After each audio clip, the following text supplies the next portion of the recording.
3 times the size of France, 35,000 people, barely explored at all, with great potential. And in Nunavut, we've been there for 10 years. We have the experience, we have people, we have community relationships, and we have a great group of Inuit employees. So we have both the opportunity and the competitive advantage in Nunavut.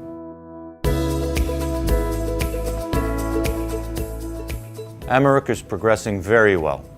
It's on time, it's on budget, and it has fantastic potential. Amaroq is 50 kilometers away from Meadowbank. We're using the Meadowbank infrastructure, we're using the Meadowbank people, we're using the Meadowbank community relations, and Amaroq already has more gold in its project than all of what Meadowbank will have produced. And we've just scratched the surface. So there's a deposit called Whaletail. Right beside it, and by right beside it I mean a few hundred meters, we found another deposit called the V-Zone. Both of those right now we're looking at open pit, but both of those extend at depth. To put the size into perspective, Whaletail is already about 2.5 kilometers long and 1 kilometer deep.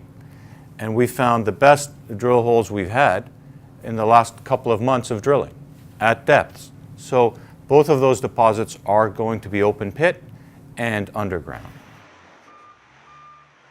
We've built a road from Meadowbank to Amaroq. We got our most important final permits at Amaroq, and we are going to be developing that ore body going into production in the second half of next year. This ore body and this potential, we've just scratched the surface. It's about 250,000 acres that we have up there. And what we're talking about right now are maybe 300 acres. So the potential is quite substantial.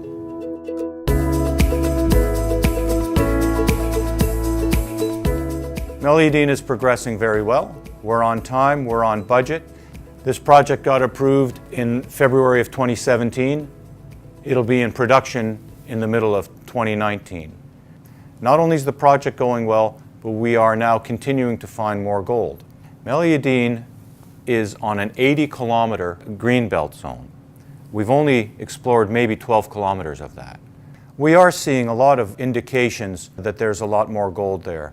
What I would say, though, is we have to pace it. We have to pace it from both a capital perspective and we have to pace it from a human and natural resource perspective. The communities up there are very supportive of mining, but they're supportive of sustainable mining, which means you have to do things at a certain pace, you have to respect the caribou, the natural wildlife, and you have to respect the capacity to bring in Inuit labor force over time. There's a lot of training that takes place, and we're happy to do that. So the potential is unlimited, but it really does have to be done at a pace for a number of reasons.